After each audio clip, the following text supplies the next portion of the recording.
Kane Kadaure Habibou, bonsoir. Vous êtes candidat à l'élection présidentielle du 27 décembre 2020. Alors, comment envisagez-vous la gouvernance démocratique si vous êtes élu président de la République?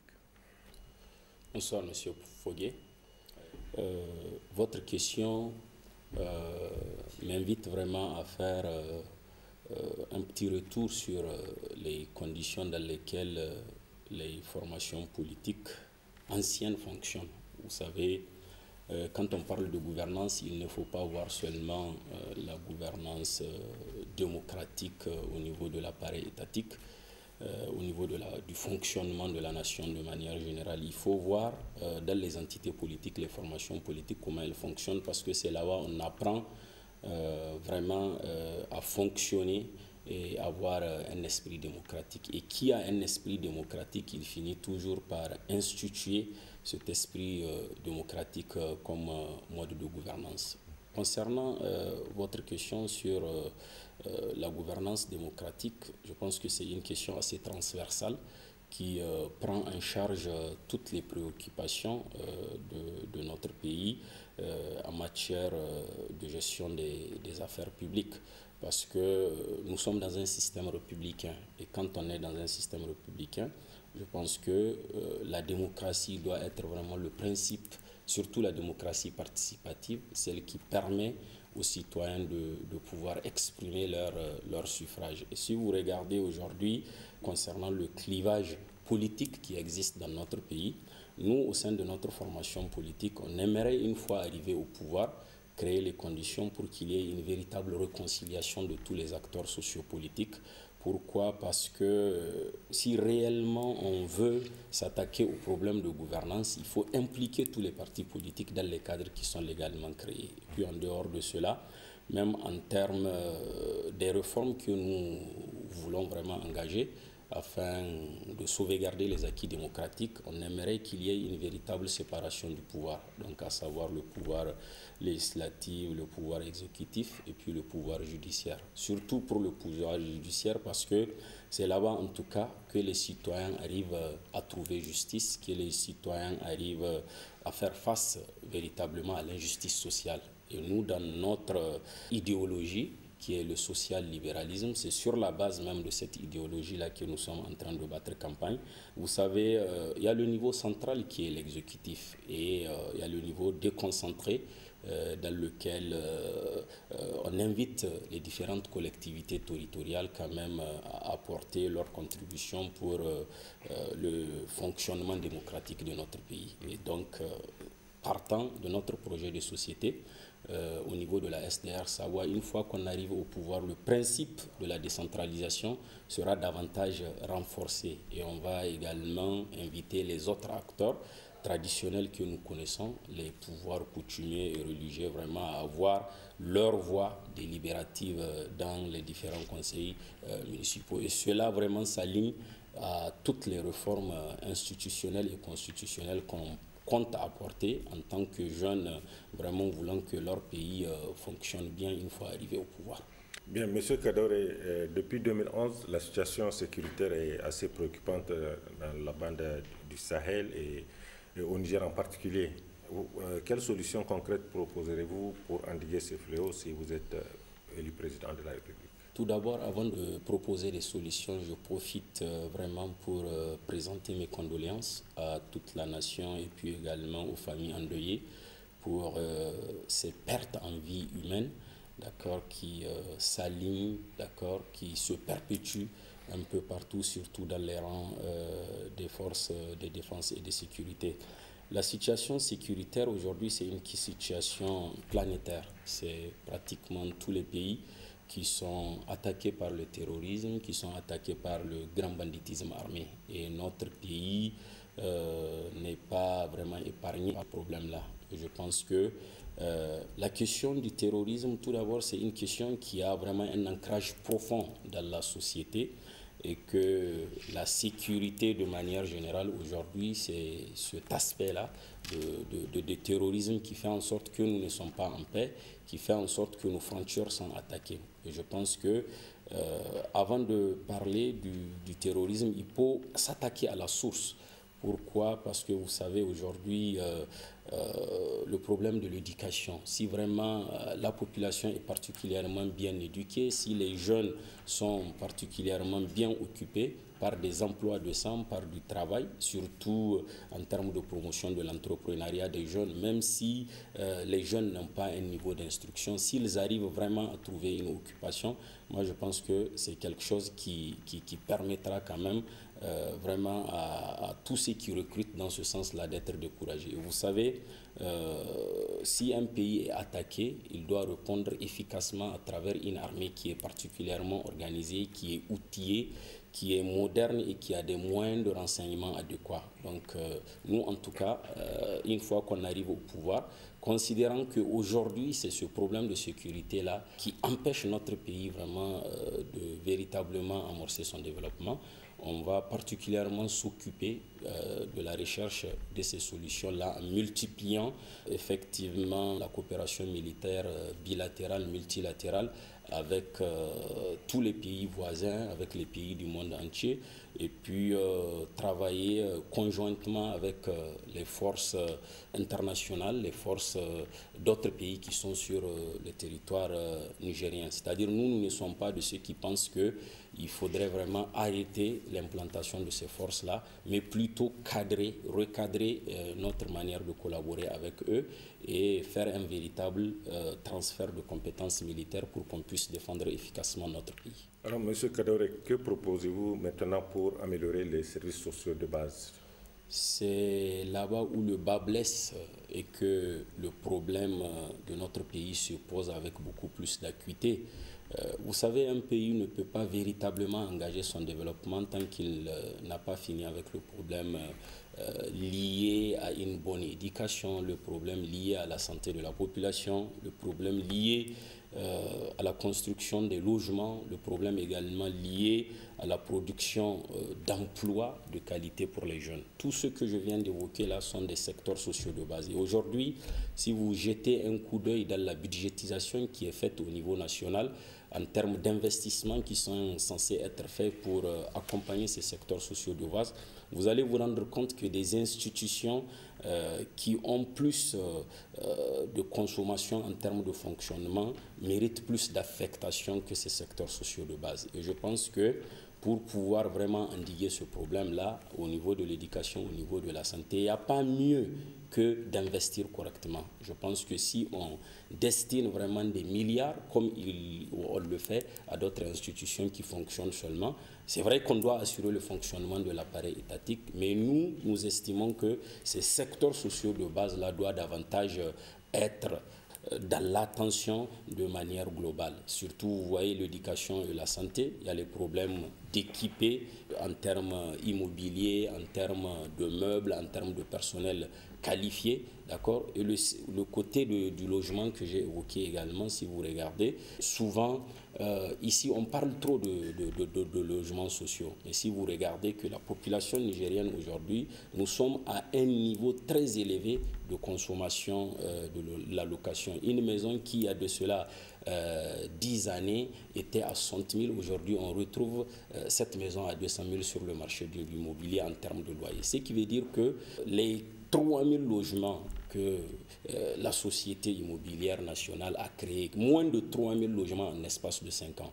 Et je pense que si réellement on engage une véritable politique de construction des logements sociaux, il faudrait que la population soit vraiment logée, qu'elle puisse vraiment travailler, circuler dans des espaces convenables à toute vie dignement. Et en dehors de cela, vous savez, l'emploi des jeunes que j'ai souligné aussi fait partie de ces secteurs sociaux de base-là. Pourquoi? Parce que aujourd'hui, pour pouvoir vraiment donner suffisamment de possibilités aux jeunes d'avoir de l'emploi, il faut encourager l'entrepreneuriat des jeunes. Je suis quelqu'un qui est issu du secteur privé et puis également qui a passé toute sa vie à travailler pour la promotion de l'entrepreneuriat des jeunes. Monsieur Kadore, notre population, on le sait, est en majorité rurale et est confrontée à de nombreux défis.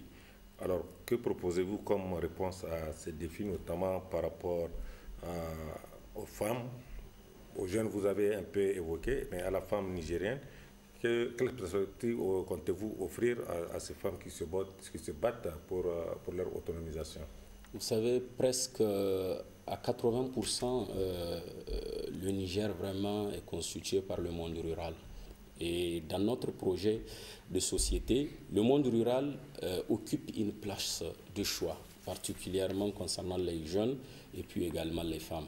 Je vais commencer par les jeunes, parce qu'aujourd'hui, vous savez, si vous voyez l'exode rural, si vous voyez les problèmes d'immigration, d'accord, tous ces problèmes-là liés vraiment à ce vagabondage-là dans lequel se retrouve la jeunesse africaine de manière générale, c'est parce que dans le monde rural, là où on est censé créer les conditions pour que ces jeunes-là puissent vraiment rester sur place, revenir à la terre, travailler sur place et produire de la richesse et de la valeur. C'est parce qu'ils ne trouvent pas ces conditions-là.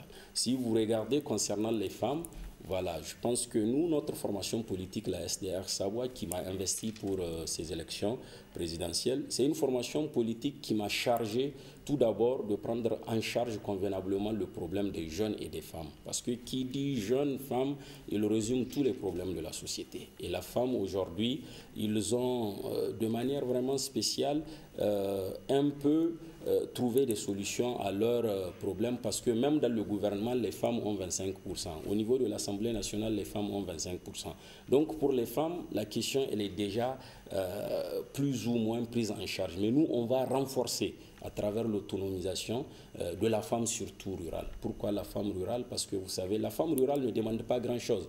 Il suffit seulement d'avoir plus d'attention aux petites activités qu'elle développe, mettre à la disposition de ces femmes-là les moyens pour pouvoir travailler, les moyens pour pouvoir investir, et puis les former surtout, parce que la formation des femmes rurales, c'est quelque chose qui manque dans notre pays. Il faudrait les former, les outiller, leur créer une activité qui va produire de la richesse pour eux. Monsieur Kadoré, on voit que les chantiers sont nombreux et difficiles à mettre en route, à mettre en place. Quelle sera pour vous, une fois élu président de la République, la priorité de toutes ces priorités? La priorité de toutes ces priorités, comme vous l'avez dit, il y a des chantiers qu'on arrive difficilement à mettre en route. Donc à ce titre, en tout cas moi je tiens à rassurer la population nigérienne, l'électorat nigérien, que j'invite à voter pour notre formation politique, à voter pour ma personne aux élections présidentielles, de voir que le premier chantier sur lequel nous devions travailler, en tout cas moi à mon niveau, c'est le fait de réconcilier toute la nation d'abord. Je tiens à cela et je l'ai souligné dès au début. Parce qu'aujourd'hui, si vous regardez, nous sommes en train d'aller aux élections en rang dispersé. C'est-à-dire la classe politique, l'ancienne classe politique issue de la conférence nationale qui aujourd'hui, elle a 30 années de gestion des affaires publiques. Je pense qu'elle a suffisamment donné ce qu'elle a à donner, et que s'il n'y a vraiment pas de remplacement, s'il n'y a vraiment pas de relève préparée, on risque d'aller droit dans le mur. Donc nous allons créer les conditions pour que ces personnes qui ont suffisamment traité ensemble et qui ont fini vraiment par se détester, se haïr, nous allons créer les conditions pour qu'il y ait plus un rapport de programme de gouvernance, un rapport de projet de société entre les différents acteurs politiques, pour qu'il y ait vraiment des conditions et des cadres créés afin que notre pays ne souffre pas d'instabilité politique. On va travailler sur la réconciliation. Après la réconciliation, ce que nous voulons au niveau de notre formation politique, comme je l'ai souligné dès au début, c'est de faire en sorte que les secteurs sociaux de base soient au centre de la préoccupation de l'État. Et nous, c'est sur cela qu'on pense qu'on donnera vraiment à la population ce qu'elle mérite. Et je pense qu'en dehors de ça, l'une des priorités également, c'est de créer les conditions pour que la sécurité soit démise et que la population, de manière générale, vraiment trouve la paix, la sécurité et la tranquillité dans toutes les contrées de notre pays. Monsieur Kane Kadauri Habibou, je vous remercie. Merci bien.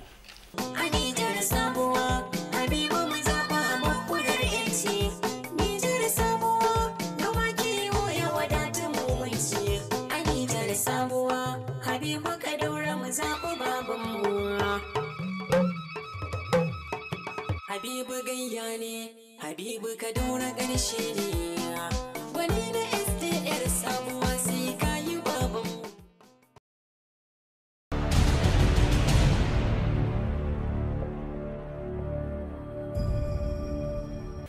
Monsieur Idiango Ousmane, bonsoir. Vous êtes candidat à l'élection présidentielle du 27 décembre 2020.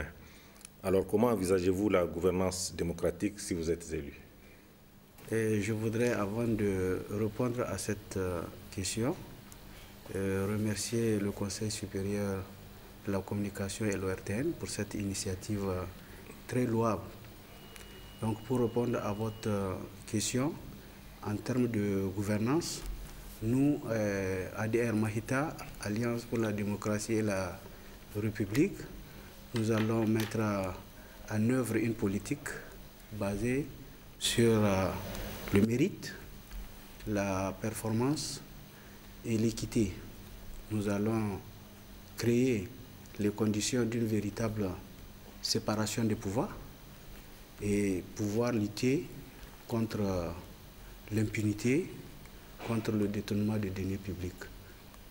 Et surtout, nous allons favoriser une dépolitisation totale de l'administration. Alors, Monsieur Ango, depuis 2011, la situation sécuritaire demeure préoccupante au Sahel en général et chez nous au Niger en particulier. Quelles solutions concrètes proposez-vous pour endiguer ce fléau? Bon, merci pour cette question. Et je pense qu'avant de parler de solutions, il faut parler des causes de l'insécurité. Et les causes sont liées au sous-développement et à l'injustice sociale. Nous sommes dans un espace où les gens ont du mal même à manger. Nous avons une jeunesse qui croît et qui est désœuvrée. Et tout ça là concourt à créer les conditions d'une véritable insécurité. Et maintenant, en termes de solutions, je pense qu'il faudra d'abord renforcer les moyens de renseignement. Il faut créer une synergie entre les États pour lutter ensemble contre cette insécurité et éventuellement augmenter l'effectif des forces de défense et de sécurité et les doter de moyens conséquents pour affronter l'ennemi. Alors, M. Ango, que proposez-vous pour améliorer les services sociaux de base? Au Niger, si vous avez constaté, c'est des secteurs qui sont totalement délaissés. Et nous, dans notre programme, ces secteurs font partie des secteurs prioritaires. L'école, la santé et l'hydraulique. Juste pour votre information, je suis de retour d'une tournée à l'intérieur du pays où j'ai constaté qu'il y a des villages où les gens ne boivent que l'eau de mare. Donc vous voyez que la situation est alarmante. Donc au niveau de l'école, vous conviendrez avec moi que l'école est totalement abandonnée. On se demande aujourd'hui d'ailleurs quel est l'avenir de l'école publique. En ce qui concerne la santé, nous allons mettre tous les moyens nécessaires pour essayer de rapprocher les centres de santé des populations et puis donner l'eau à toute la population. Et surtout, permettre d'avoir des routes d'irrigation pour pouvoir produire. Donc pour cela, il faut une allocation budgétaire conséquente dans les secteurs sociaux de base pour que l'école redevienne une école normale et la santé, pour que les centres de santé soient proches des populations, que les plateaux techniques même soient mis en place pour qu'on arrête de gaspiller énormément de ressources pour les évacuations sanitaires. Monsieur Ango, la population nigérienne est en majorité rurale et fait face à d'énormes défis.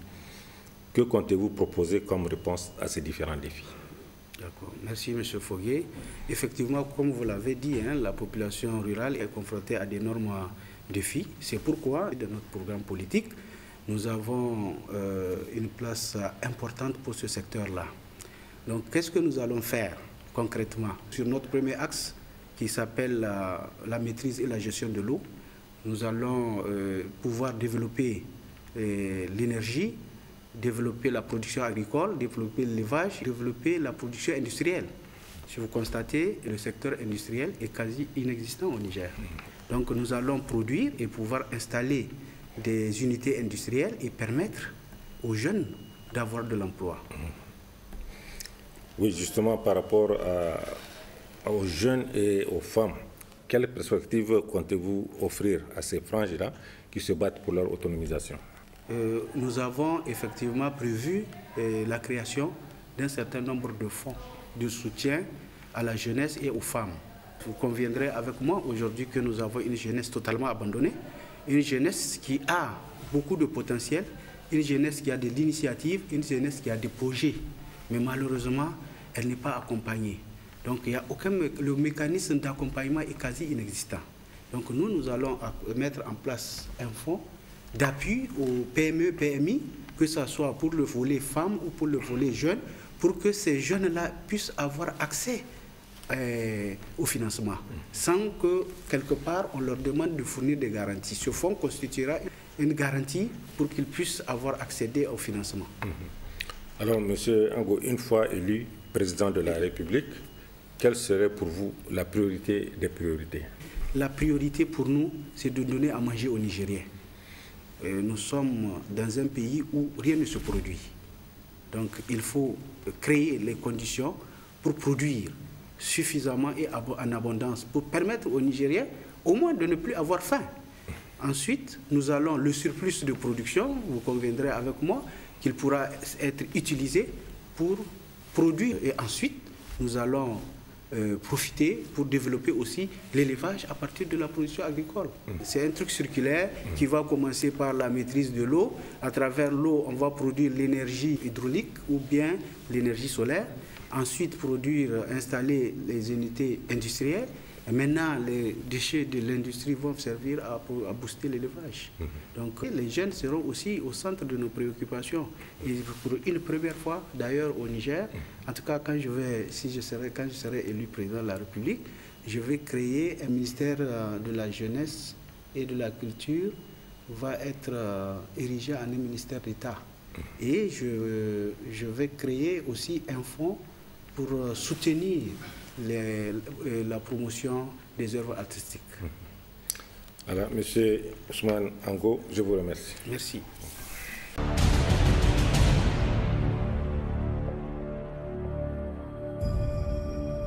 Monsieur Ismaël Idé, bonsoir. Vous êtes candidat à l'élection présidentielle du 27 décembre 2020. Comment envisagez-vous la gouvernance démocratique si vous êtes élu? Merci, M. Faudier. Avant de répondre à votre question, j'aimerais vous remercier. J'aimerais remercier le CSC et les médias publics que vous êtes. Aussi, j'aimerais prendre un temps pour m'excuser auprès des téléspectateurs vis-à-vis de mon français, car j'ai évolué dans un système anglophone. Donc, pour revenir sur la question de la gouvernance démocratique, donc, vous savez déjà qu'il y a 30 ans que nous avons adopté un régime démocratique. Mais ce qu'on constate aujourd'hui, c'est comme si on est toujours à la case de départ. Par exemple, aujourd'hui, même pour organiser une manifestation, on court le risque d'aller en prison et sans recours, et tout le monde va s'éteindre là-dessus aussi. En effet, on constate juste un silence général. Je peux même élaborer sur ça pour dire qu'il y a des doutes même qui se forment vis-à-vis du gouvernement et des institutions.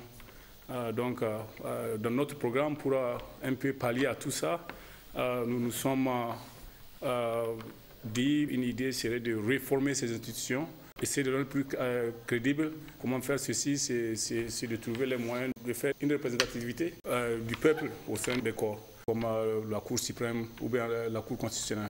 Alors, Monsieur Idé, depuis 2011, la situation sécuritaire est très préoccupante dans le Sahel en général et chez nous au Niger en particulier. Quelles solutions concrètes proposez-vous pour endiguer ce fléau?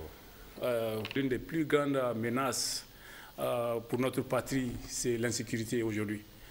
Notre sécurité est sous-traitée, si on peut le dire, à d'autres pays.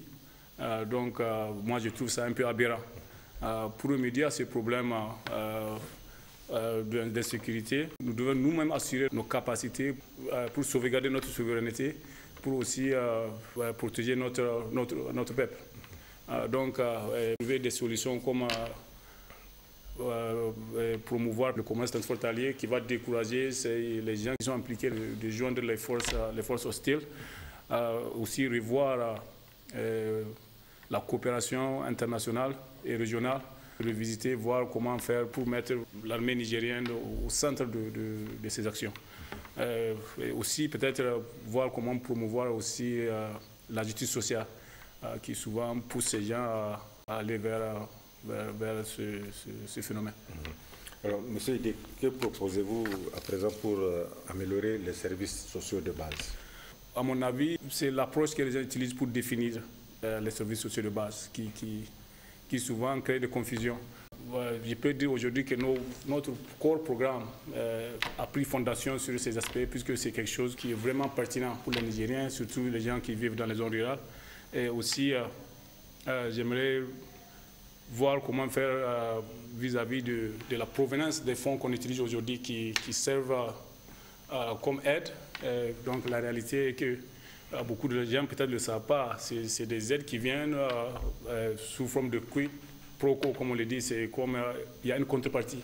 Tu aides les gens, mais la contrepartie est qu'il faut repayer quelque part dans l'avenir. Donc ça devient un cercle vicieux.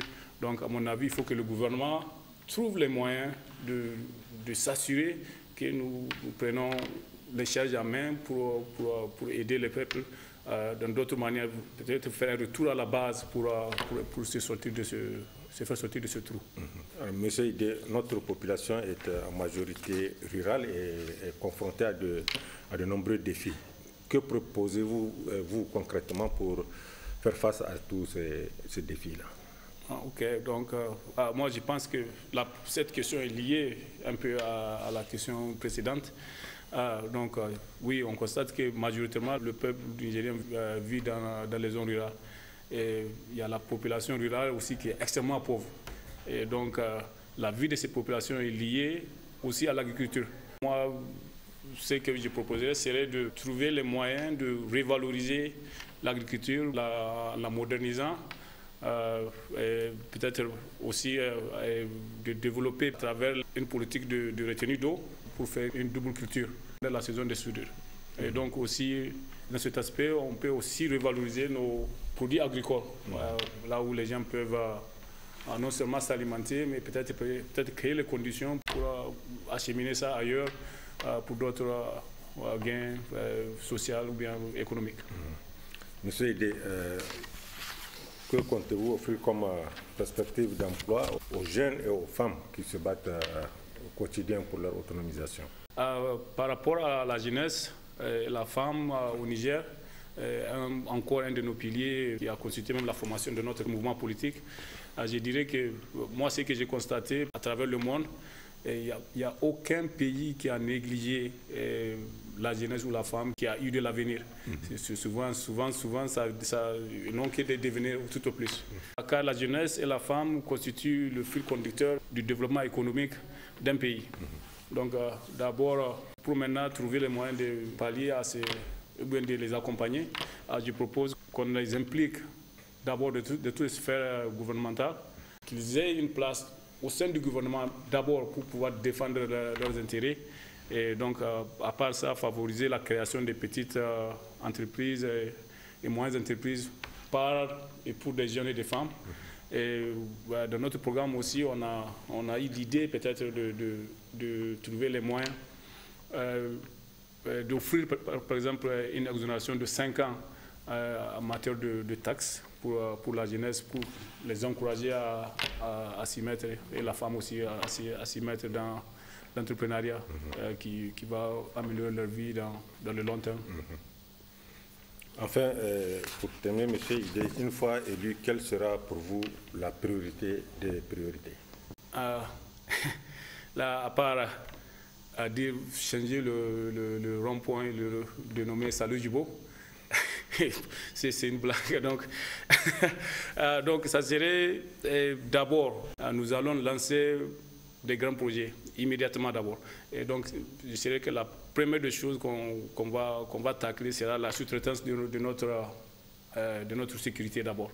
Et en même temps, de lancer un programme d'autosuffisance alimentaire maintenant, puisque c'est ça qui est important pour le développement ou l'existence même d'une nation. Donc voilà. Ok, M. Idé, je vous remercie. Merci beaucoup.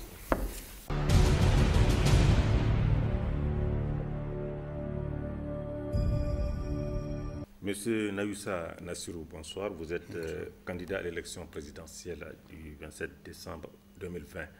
Comment envisagez-vous la gouvernance démocratique si vous êtes élu? Je vous remercie de cette question que vous me posez. Normalement, par rapport à la gouvernance, si je suis élu, si les Nigériens m'accordent leur suffrage, nous sommes dans un système démocratique. Il faut respecter donc, les délais, notamment des élections.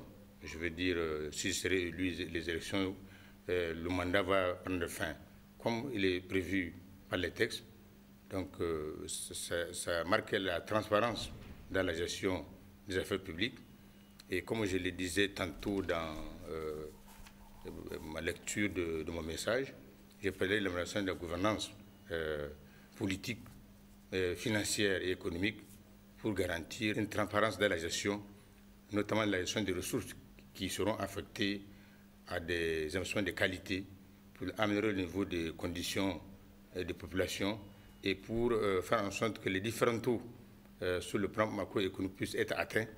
C'est ce qui, en tout cas, par rapport à votre question, par rapport à la gouvernance démocratique, nous entendons respecter en tout cas la Constitution et les lois et les textes qui sont dérivés et le système qui a cours dans notre pays, c'est une présidentielle, soit respecté. Je veux dire, le Premier ministre du gouvernement jouera pleinement ses fonctions et le président que je suis, si Dieu aura fait que je sois l'élu, veillera au respect donc des institutions et fera en sorte qu'il y ait un contrôle.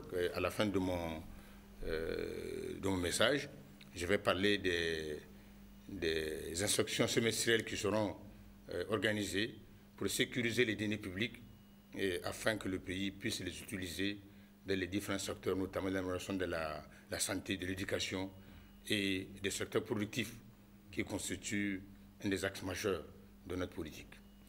Alors, monsieur Nassirou, depuis 2011, on sait que la situation sécuritaire est préoccupante au Sahel en général et au Niger notamment.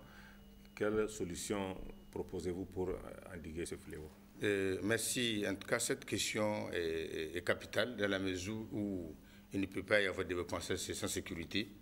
Et au regard de la situation qui prévaut dans la sous-région et à notre niveau, il est nécessaire de convoquer un forum national où tous les acteurs seront invités pour échanger, en tout cas des alternatives qui tiennent compte des intérêts des uns et des autres et qui font que où c'est un système de rébellion, ou c'est un système de djihadisme qui est là, et sur le plan international également, à demander l'appui de nos partenaires multilatéraux dans les propositions qui ont cours chez eux, puisque le mal est devenu planétaire.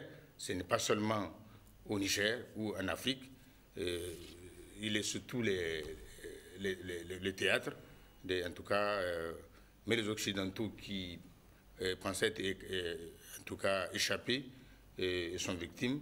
Donc, en un mot, nous entendons non seulement en faire une priorité en termes de moyens à mettre en place pour sécuriser les populations, parce que j'avais parlé que des matériels de dernière génération seront acquis pour l'armée, mais sur le plan structurel, pour trouver une solution, il fallait organiser un forum où les acteurs nationaux, la société civile, que ce soit au niveau national ou à l'échelle africaine, qu'on essaie de poser le problème sur la table et qu'on essaie de proposer des solutions idoines qui, si nous sommes élus, nous allons les appliquer, puisque comme on ne peut pas se mettre en vase clos et penser qu'on peut régler un problème de sécurité qui ne touche même pas votre pays.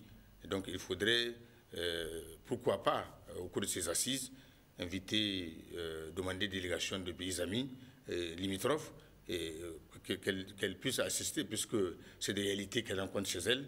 Il faudrait nécessairement que nous puissions bénéficier et capitaliser les expériences des uns et des autres sur ce plan, afin de garantir en tout cas les chances de développement de notre pays. Justement, monsieur Nassirou, que proposez-vous alors pour améliorer les services sociaux de base?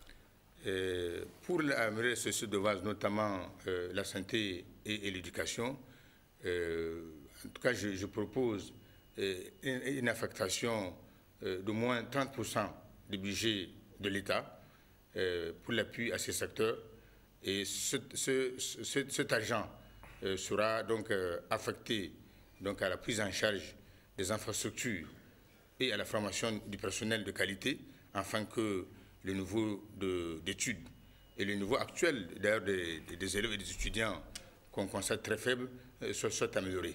Sur le plan de la santé publique, j'avais dit que les gratuités des soins jusqu'à l'âge de 7 ans, la conséquence serait effectivement l'affectation de ces ressources et la création, la transformation des cases de santé en CSI de type 1 ou 2 pour améliorer la qualité et le plateau technique, en tout cas en milieu rural, ce qui permettra de prendre en charge véritablement les besoins de santé des populations. Je l'ai dit parce que au niveau des cas de santé, lorsque vous vous rendez, le personnel et les moyens techniques et en termes de médicaments sont très en deçà des possibilités de prise en charge. C'est pourquoi, en tout cas, si nous sommes élus, des CSI de type 1 et 2 seront généralisés, en tout cas, au niveau de tous les villages, si je peux me le permettre, afin de créer les conditions d'assurer une santé de qualité aux populations. Monsieur Nayoussa Nassirou, on sait que la population de notre pays est en majorité rurale et fait face à de nombreux défis. Que proposez-vous comme réponse à ces différents défis? Les défis premiers, c'est la sécurité alimentaire qu'il faut combattre. Et c'est pour ça que notre parti, à travers son logo, tient à la modernisation de la pratique culturelle. En tout cas, je pense abandonner la hilaire et la daba pour moderniser la pratique culturelle à travers des unités ateliers afin que le rendement à l'hectare soit amélioré. Et lorsque nous arrivons à cela, c'est sûr que les productions en termes d'évaluation que nous faisons chaque année, on constatera que notre pays pourra lui-même s'autosuffire sur le plan des céréales qui sont consommées, je parle de mil, de sorgho, et les cultures de rente verront en tout cas une possibilité d'exportation au niveau sous-régional et même à l'international. Je m'en vais parler de sushis, par exemple, en matière de culture de rente, à Maradi. Il y a des possibilités, mais on se rend compte que nous n'avons que des opérateurs économiques sans appui. Et c'est pour ça que nous entendons affecter des ressources importantes pour non seulement les cultures vivrières, mais pour favoriser une grande capacité de production des cultures de rente. Et l'un des aspects importants, c'est la valorisation. C'est pourquoi nous entendons, à travers la réhabilitation du secteur industriel, créer de nouvelles unités de transformation des produits agro-pastoraux afin que les populations puissent tirer bénéfice, et en tout cas des résultats, des efforts qu'ils fournissent chaque année dans les travaux champêtres. Monsieur Nayoussa Nassirou, vous l'avez un peu évoqué, on sait que la majorité de la population nigérienne constituée de femmes et de jeunes se battent pour trouver de l'emploi, pour être autonomes. Qu'est-ce que vous comptez proposer comme perspective pour arriver à cette autonomisation et des jeunes et des femmes? Et merci beaucoup de cette question importante. Et comme je l'ai relevé, je suis du secteur public. Je sais qu'il y a des possibilités de recrutement dans les différents secteurs. Ça ne se fait pas. Et le secteur privé également, comme je l'ai dit, doit être mis à contribution. C'est pour ça que nous avons demandé, nous avons dit que nous allons recruter 30 000 jeunes par an au niveau public, parapublic et privé. Et c'est vraiment des vrais emplois. Ce ne serait pas de l'à peu près, je veux dire, évalué en nombre de jours. Nous allons en tout cas faire en sorte que l'administration puisse être revalorisée à travers le recrutement des personnels compétents, les établissements publics de l'État et le secteur privé. Et donc, plusieurs écoles de formation technique sont là, ont formé des cadres, et je crois qu'il faut les utiliser. Et nous allons donner la possibilité à cette frange de la population qui a étudié, en tout cas, d'être recrutée au niveau du secteur public. Et des mesures, bien évidemment, seront prises au niveau du secteur privé pour permettre au secteur privé de recruter. Je ne sais pas si c'est des adhésions d'impôts qu'il va falloir concéder, mais ce qui est sûr, c'est que le chômage des jeunes nous tient à cœur et il sera résorbé, Inch'Allah. Pour l'autonomisation des femmes, je crois qu'un certain nombre de programmes en relation avec l'élection féminine sera conçu pour en tout cas créer les conditions d'appui aux femmes des différents secteurs.